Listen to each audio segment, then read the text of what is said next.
The Toronto Raptors young core just put the NBA on notice as Scottie Barnes just played the most complete games I've ever seen, and Grady Dick put on a show and not just shooting the three ball. So we'll discuss all that, including the final roster spot for Toronto, because it looked like it was a lock for Bruno Fernando there for a while, but Jamison Battle is making a serious case for himself and frankly has won me over. So we'll discuss all of that in this video. Before we do, folks, again, if you are a part of the 67% that haven't hit the subscribe button just yet, with the season around the corner, make sure you guys hit that sub button because there is excitement back in the world of Toronto Raptors basketball. And yes, just like I said, we're not going to overreact to one preseason loss, a couple preseason losses in the previous couple games, but tonight we're not going to overreact. We're not going to say, hey, this team is back, there's guaranteed no capture the flag or anything like that. I said it in yesterday, 2 days ago video.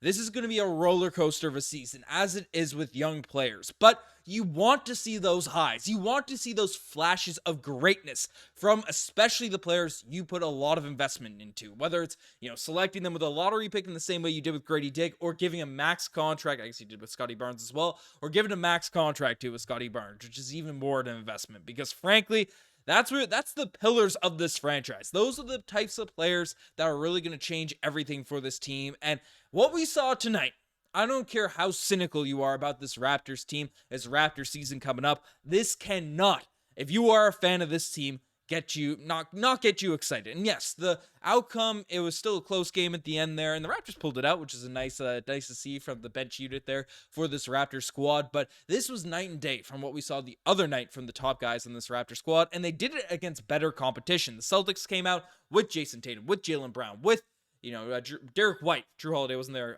Kristaps Porzingis wasn't there. And they played a very, very well-rounded game. It was a game of runs, but the guy we got to talk about, and I've been sort of dancing around it, Scottie Barnes put on an absolute show. 26 points, 10 assists, 9 rebounds, and the feel for the game was just on another level. He did have a few turnovers. He's still, as I mentioned, he's coming back. He's still a little bit rusty, but tonight shook off the rust, at least in terms of scoring and getting his games going. A couple of weird passes happened there, but the really crazy thing with Scottie Barnes, and the thing that really, because again, Scottie Barnes has had big nights before. This isn't something novel, isn't something crazy, but the control at which he played this game. He's always had solid body control. He's always been a good athlete and stuff. And he's always been a good passer. Scottie Barnes is a good basketball player. But last season, especially when Pascal Siakam was dealt away, the thing that happened with Scottie Barnes is, again, he became the focal point of the defense, and he came out in the first quarter and just dominated the Celtics, was scoring all over the court, scoring all over the basket, and, we can pull it out. I don't even know, I ran through his stats, right? 26, 10 assists, 9 rebounds, right? Shot, 5 and 9 from the three-point line. But in the first, he was electric. He dominated right from the jump, right from the tip.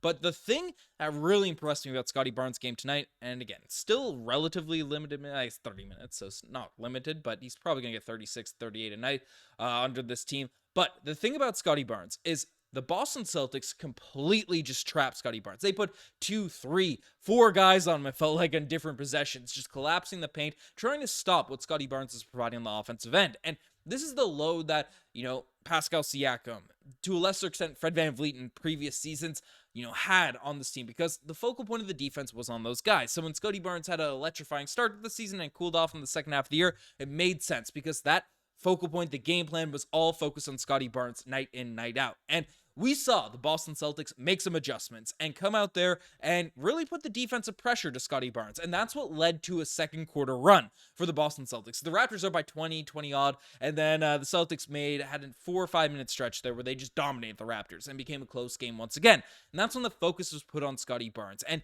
usually this would take Scottie Barnes right out of the game. Last season, it would have taken him out of the flow. And again, we didn't get a massive sample size, but it would take him out of the flow. But what happened with Scottie Barnes is this man made adjustments. He made tweaks to how he was playing in the second half of this game, and then just really started finding the open man, making those passes. Again, got 10 assists in this game, right? Really just came in locked in, mature.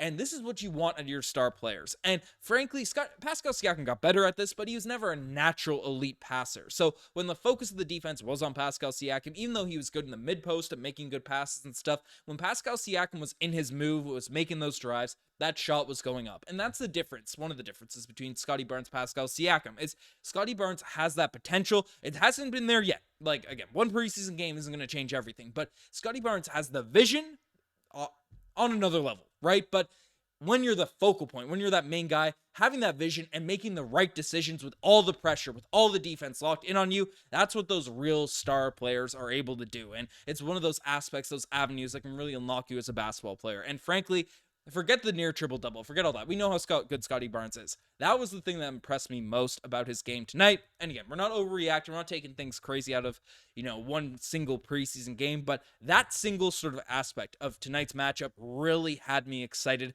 about the development of Scottie Barnes. So that's a huge plus. We knew he was a little bit rusty coming back in action, missed most of training camp. So that's a very big positive there. But another guy that needs some praise, needs some talk, needs some chatter is Grady Dick, because he was brought in as a three-point shooter, a shooting specialist, a guy that was supposed to be a sniper for this team. He is much more than a sniper. And this is something we talked about last season. I was impressed with how Grady Dick cut, even if he'd missed some layups. I was impressed with Grady Dick's hustle on the defensive end, hustle grabbing rebounds, even if he wouldn't secure every single rebound, if he wouldn't get every single stop. But now, with his extra bit of frame, the extra touch around the rim, it's not perfect. He sold a couple bunnies there around the rim. One hook shot, one open layup down the stretch. Did look like he got fouled on one of those. But overall, he's getting more boards.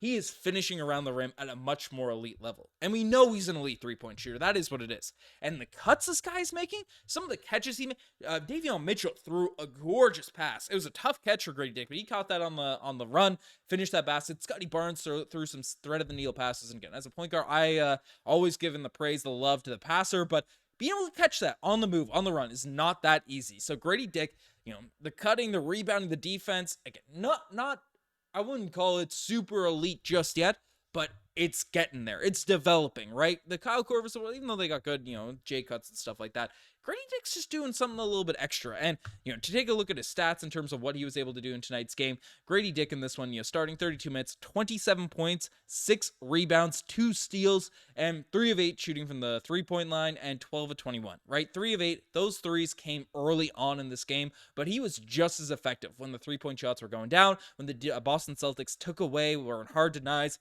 of that team. And, we all talk about these, three-point specialists coming in. It's just another Matt Thomas. It's just another one of these guys. Well, the Celtics made a defensive adjustment. They came out there and they denied Grady Dick. They played the passing lanes. They were looking for steals. It's what got them back in the game in the second quarter. A nice adjustment by Joe Mazzulla. But what would happen with a Matt Thomas? What would happen with, even like a guy like Terrence Ross at some points in Toronto Raptors history?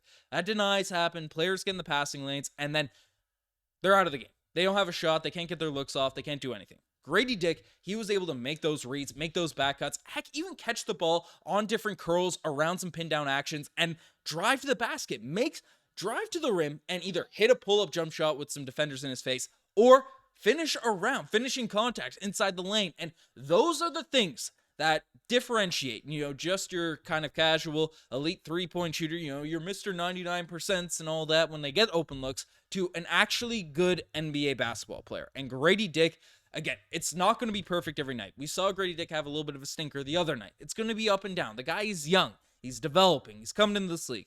But those are the things that we have to really take away from the season. Win, loss, draw, whatever's going on this season. Those are the things that are going to get me excited for this Raptors young core, for this Raptors young team. And then when they put up big numbers and they beat the Boston Celtics, because they beat the brakes off the Celtics for stretches in this game, a championship winning team, that gets me encouraged. Maybe not about right now. I'm encouraged right now. I'm still optimistic going into the season, but it has me excited for the future of this franchise. But those are the two guys I really want to highlight, and we can go through the whole roster. Davion Mitchell had 10 assists. It's good to see. Really nice energy on defense. I know why they call him unscreenable. He just gets around those picks on defensive end. Jakob Poeltl, 15 points, 16 rebounds. He's probably been our best player.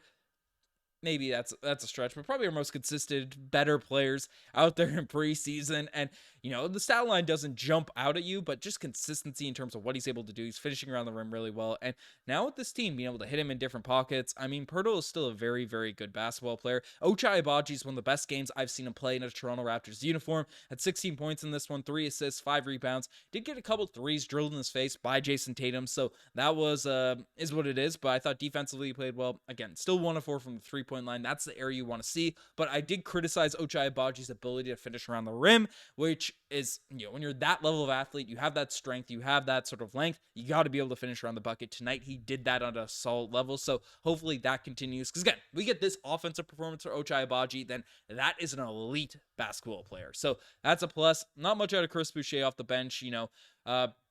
Mobo, not notice. Oh my God, to minus 28 and plus minus for Jonathan Mobo. His fit just doesn't really make a ton of sense right now. Jamias Ramsey doing his best. Hit 1-3, but didn't do too much otherwise. Jamal Shed took a couple weird dribble pulls. Like the 6 minutes Jamal Shed got was not in garbage time. They were in very, very important minutes in this game. And 2 points in this one, 1 assist. Want to see more jump shots go down for Jamal Shed. There were a couple of dribble pulls he took and 1 3-point shot that just didn't go down, but I'm surprised he didn't get more leash in this game, specifically, especially where Davion Mitchell got 31 minutes, only 6 for Jamal Shed. And then DJ Carton really clutched up in this one. Almost had one of the nastiest preseason dunks I've ever seen, closing this one out. But he 0-3 for the field, which is interesting, but hit 4 clutch free throws in this game at 5 rebounds, 3 assists. DJ Carton impresses me, man. He's not all there yet, but he's good. He is good at basketball. So that is the main sort of run through on the roster, except for 2 guys. Because, and again, I could probably make a whole video on this tomorrow. I know I'm running a little bit long in this game, but a lot of the expectation, because the guy was brought in as the insurance if Christian Koloko didn't get signed by the Toronto Raptors. And it seems like he's still not cleared to play basketball yet, but the Lakers picked him up, so there's interesting stuff happening on that front. But Bruno Fernando was expected to be that final roster guy for this Raptors team, when Christian Koloko didn't get selected. That seemed to be the case. That seemed to be what was going on. And again, he was well-liked, well-regarded by the Atlanta Hawks, sneaky good signing, all that type of stuff. But he did not play great tonight. And I don't want to, again, overreact to single preseason games and all that type of stuff. But when things become a trend, when things become consistent, you got to take it to account. And this man, Jamison Battle, unknown, at least to me, coming into this Toronto Raptors Summer League team, dominated. Knocking down threes, hitting shots, playing his role to perfection for the Toronto Raptors Summer League team.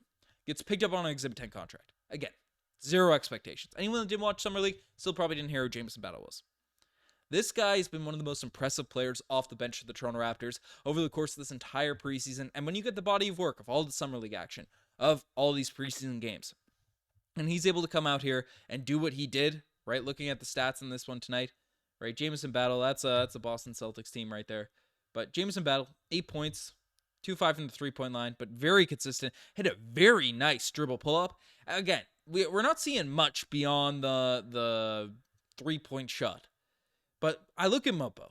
I look at Ochai Agbaji. I look at even a Chris Boucher.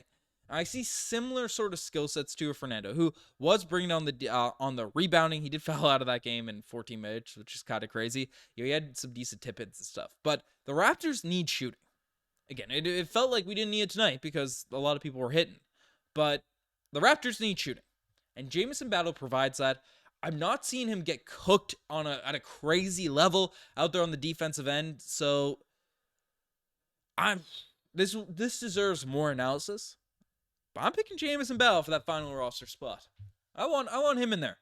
We always overlook the Sam Deckers of the world, some of these 3-point shooters off the bench, and then every season we're like, oh, okay, yeah, we picked the Isaac Bongas over the Sam Deckers, right? And then halfway to the season, it's like, oh, we don't have a lot of shooting. It'd be nice if we had, in our injury reserves, because the Raptors always deal with injuries, right? If we had a 3-point shooter to be able to come in and complement Scottie Barnes, rather than just another guy that can't really shoot and can clog up the paint. Yes, he played defense. Yes, we're a little bit limited at the forward spot, but I don't know. I can rant about that forever. This was one of the better games, one of the better preseason games I've ever seen, just in terms of entertainment. Got me excited. First time I've really been juiced. I've really been amped up, entering over the course of this preseason so far. So feeling pretty hyped, feeling pretty good. But let me know what you guys think in the comment section down below. You guys the best thing as far. Again, subscribe to the channel if you guys haven't already. I'm signing out.